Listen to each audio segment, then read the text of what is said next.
حضرت واصف علی واصف رحمۃ اللہ کا بڑا پیارا جملہ ہے کہ پریشانی حالات کی وجہ سے نہیں، خیالات کی وجہ سے ہوتی ہے. ہماری پریشانیاں ہماری غلط فہمیاں ہوتی ہیں. ہم نے غلط پیمانے بنا لیے خوش نصیبی، بد نصیبی، کامیابی اور ناکامی کے. قرآن پاک میں اللہ تعالیٰ ارشاد فرماتا ہے کہ میں جب ہم ایمان لے آئے، جب ہم نے کلمہ پڑھ لیا تو اب اللہ نے کہہ دیا ہے کہ میں آزماؤں گا بھوک سے اور خوف سے.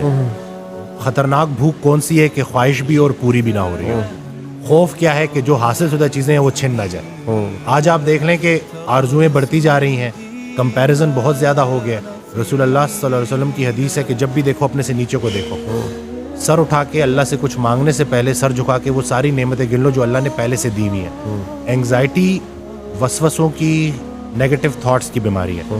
یا ماضی کا پچھتاوا یا مستقبل کے اندیشے. پریزنٹ مومنٹ میں بندہ نہیں رہتا، یا ماضی کے اس کے بارے میں سوچتا رہتا ہے. آدھے لوگ تو ماضی بدلنا چاہتے ہیں، دیکھیں کیا چاہتے ہیں.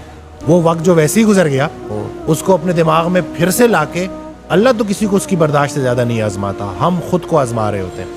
خطرہ باہر سے نہیں ہے، کیونکہ انگزائٹی میں نا ایک فیئر بھی ڈیولپ ہو جاتا ہے، خطرے کا احساس ہوتا ہے.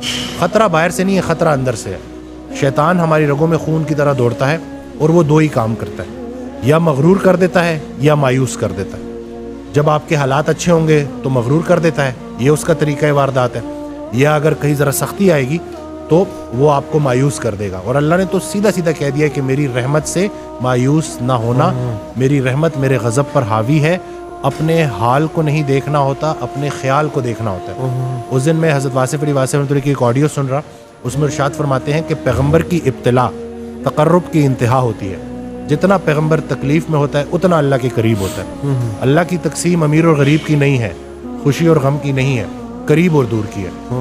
وہ ایک اور جگہ ارشاد فرماتے ہیں کہ اللہ کے راستے کی سب سے راز کی بات یہ ہے کہ مشکل میں بھی آسان رہتا ہے. دیکھیں، چھوٹے ڈر کو بڑا ڈر ختم کرتا ہے. ہم دنیا کو لے کے الجھ گئے ہیں. رسول اللہ صلی اللہ علیہ وسلم کی حدیث ہے کہ یہ دنیا جو ہے نا کافر کے لیے جنت ہے اور مومن کے لیے قید خانہ ہے.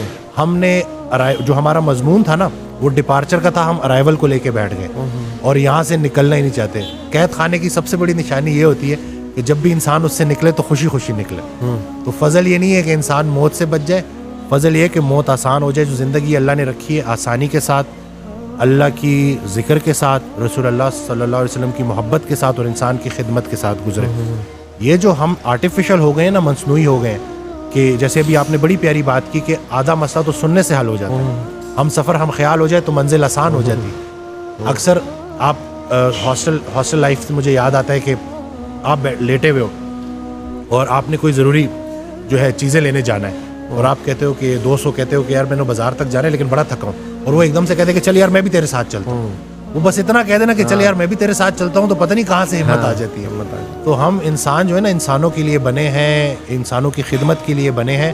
ہم مطلب لوگوں نے کیا کیا ہے، لوگوں نے انسانوں کو رد کر کے ان مشینوں کا سہارا لیا.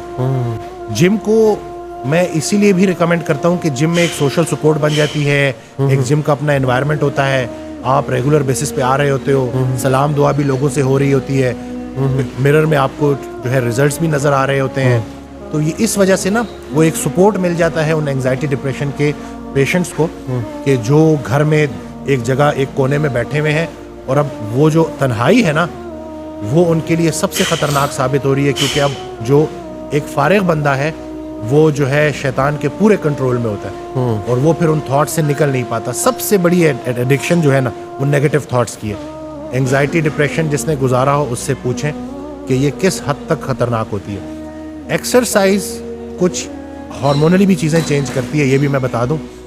ایکسرسائز ہوپ مالیکول ریلیز کرتی ہے. جب ہم مسلس کو کانٹریکٹ کرتے ہیں تو ہوپ مالیکول ریلیز ہوتا ہے جس کے اینٹی اینگزائٹی اور اینٹی ڈپریسنٹ افیکٹس ہیں. یہ جو لیکٹک ایسڈ ریلیز ہوتا ہے جو ہمارے جب ہم رننگ کر رہے ہوتے ہیں یا ایکسرسائز کر رہے ہوتے ہیں اور ہمارے مسل جل رہے ہوتے ہیں، یہ لیکٹک ایسڈ پروڈیوس ہو رہا ہوتا ہے. یہ لیکٹیٹ برین میں جا کے اینٹی اینگزائٹی افیکٹ دیتا ہے. تو یہ جو ایکسرسائز ہے نا کہ مشقت، یہ تھوڑی دیر کے لیے تو ہمیں ذرا بھاری لگتی ہے لیکن اس کے جو مینٹل ہیلتھ کے اوپر بینیفٹس ہیں نا وہ کوئی بھی جا کے دیکھ سکتا ہے، ریسرچ آرٹیکلس پڑھ سکتا ہے کہ دنیا کتنا اس کے اوپر کام کر رہی ہے. ہمیں تو دین اسلام اللہ نے دیا تھا جو ہماری اسٹرینتھ تھی، ہم انفارچونیٹلی اس کو سمجھ نہیں پائے. قرآن ہم نے ترجمے سے نہیں پڑھا اور ہماری شاید وہ پرائرٹیز ہی چینج ہو گئی ہیں کہ ہم جو اصلی خوشی ہے نا اس کو نہیں محسوس کر پاتے اور ہم نے بے جان چیزوں میں اپنی جان اٹکائی ہوئی ہے. اس لیے بیماریاں اور یہ پریشانیاں آ گئی. جتنا آپ اللہ کے قریب ہوگے اتنا آپ انسانوں کے قریب ہوگے. بلکہ حضرت واصف علی واصف رحمۃ اللہ کی ایک آڈیو میں نا بڑی انہوں نے پیاری بات کی کہ جب بھی رات کو سونا, اللہ نے تمہیں کسی مقصد سے بھیجا, بے مقصد نہیں بھیجا. تو رات کو سونے سے پہلے خود سے کویشچن کیا کرو کہ کیا میری ذات لوگوں کے لیے بے ضرر ہے؟ اگر ہے تو مبارک ہو, دین کی ابتدا ہو گئی.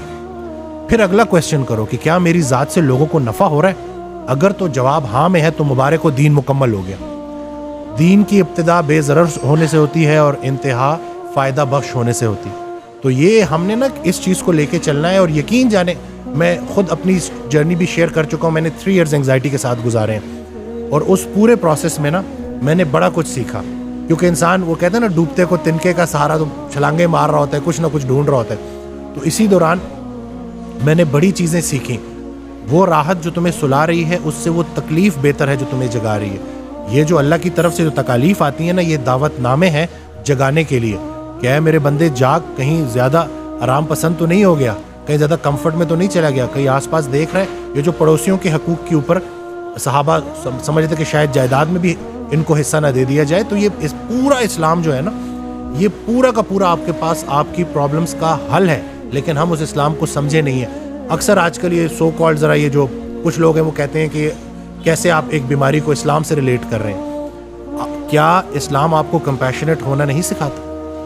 کیا اسلام آپ کو ایمپتھی نہیں سکھاتا؟ کیا اسلام آپ کو ایکسرسائز کرنا نہیں سکھاتا؟ کیا اسلام آپ کو روزہ رکھنا نہیں سکھاتا؟ کیا اسلام آپ کو جس نے اپنے آپ کو پہچان لیا اس نے اپنے رب کو پہچان لیا. پہلے اپنی خدمت کرنی ہے پھر دوسروں کی کرنی ہے. تو یعنی کہ خود سے غافل والے جو مطلب قوی مومن بہتر ہے اللہ کی نظروں میں ضعیف مومن سے.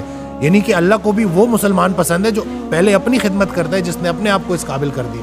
تو انہی چیزوں کو اگر ہم سمجھیں گے نا تو ہم کوئی اسلام کو معاذ اللہ کوئی ایسا نہیں سمجھ رہے کہ جیسے ہم بیماری سے نظر ہٹا رہے ہیں. ہم یہ کہہ رہے ہیں کہ اگر ہم اسلام کو پراپر سمجھ جائے تو بنانے والے نے ہی ہمیں اسلام دیا ہے نا, تو اس نے پورا مکمل ایک ترتیب ہمیں بنا کے دی ہے. بس ذرا سا ہم اس کے اوپر عمل کرنا شروع کریں گے تو انشاءاللہ ہماری زندگیوں میں آسانی ہے. واصف علی واصف رحمۃ اللہ سے ایک شخص نے پوچھا کہ مجھے کیسے پتہ چلے گا کہ اللہ مجھ سے کتنا راضی ہے؟ انہوں نے جواب دیا کہ جتنا تم اللہ سے راضی ہو اتنا اللہ تم سے راضی ہے. خود سے پوچھو کہ کہیں تم نے اللہ سے گلے تو نہیں شروع کر دیے؟ پہلے تھوڑے انعام ہوئے ہوئے ہیں اللہ کے آپ کے اوپر. ہمارا سب سے بڑا مسئلہ یہ ہے کہ ہم کمپیریزن کر رہے ہیں. Comparison is a colour of joy. ہم جب تک کمپیریزن نہیں چھوڑیں گے ہم نے موجود لمحے پہ راضی رہنا. بلکہ نفس مطمئنہ کے متعلق ان سے کویشچن ہوا نا کہ یہ کیسے اچیو کی جا سکتی ہے, یہ ہے کیا؟ تو انہوں نے ایگزامپل دی کہ مثال کے طور پہ اللہ تعالیٰ آپ کو 2 دن کے لیے آپ کی زندگی کا کنٹرول دے اور 2 دن بعد وہ کنٹرول واپس لے اور آپ سے پوچھے کہ کیا کیا بدلا, اور آپ بولو کہ یا اللہ آپ سے بہتر میری زندگی کون چلا سکتا ہے, جوں کی تو واپس لوٹا دی. تو یہ نفس مطمئنہ ہے. اور یہ اگر ہم سمجھ جائیں نا کہ اللہ تعالیٰ ہمیں جس مشکل سے گزار رہا ہے, نہیں آتی کوئی پریشانی اس وقت تک جب تک وہ بڑی پریشانی کو ٹالنے نہ آئی ہو. ایمان وسوسے کی نفی کرتا ہے. جتنا اے ایمان والوں مزید ایمان لے کے آؤ. یہ کیوں ہے؟ کیونکہ جب تک یہ لائف ہے نا ٹرائلز آتے رہیں گے, مشکلات آتی رہیں گی, آسانی آتی رہے گی. جس نے اندھیرا نہیں دیکھا وہ روشنی کو کیسے دیکھ پائے گا؟ یہ دونوں, خیر کا خالق بھی اللہ ہے, شر کا خالق بھی اللہ ہے. بہت سارے لوگ نا جو گناہوں میں مبتلا ہو جاتے ہیں اور پھر وہ نا امید ہو جاتے ہیں, کیونکہ گناہ کے ذریعے شیطان کیا کرتا ہے کہ آپ کا دعاؤں پر سے یقین چھین لیتا ہے کہ اتنے گناہ ہو گئے ہیں اب کیا ہو سکتا ہے. حالانکہ اللہ تعالیٰ قرآن میں آپ کو بالکل ڈیفرنٹ بات بتا رہا ہے. وہ تو یہ تک کہہ رہا ہے کہ میں چاہوں تو تمہاری برائیوں کو نیکیوں میں کنورٹ کر دوں. تو تمہیں کس چیز نے جو ہے پریشان کیا ہوا ہے؟ خیال درست ہو جائے نا, منظر خیال بدل جائے تو منظر بدل جاتا ہے. لیکن لوگوں کا بیٹھنا, لوگوں میں اپنی سنگت کو دیکھنا کہ آپ کن لوگوں میں بیٹھ رہے ہو, کوئی ایک انسان اللہ کے حوالے سے منتخب کر لو اور اس کی بات ماننا شروع کر دو. میں تو یہی سمجھا. بلکہ وہ اکثر کہا کرتے تھے کہ جو صرف اللہ کو مانتا ہے نا اور انسانوں کو نہیں مانتا وہ شیطان بھی تھا. جب اللہ نے کہا کہ سجدہ کر, نے کہا میں نہیں کرتا, میں صرف آپ کو مانتا ہوں. ٹھیک ہے, تو راندہ درگاہ ہو گیا.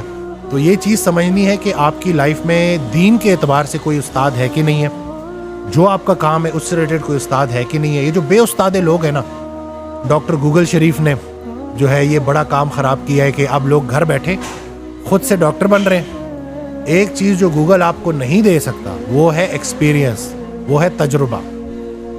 جتنا علم اطاعت سے ملتا ہے اتنا کسی کتاب سے نہیں ملتا.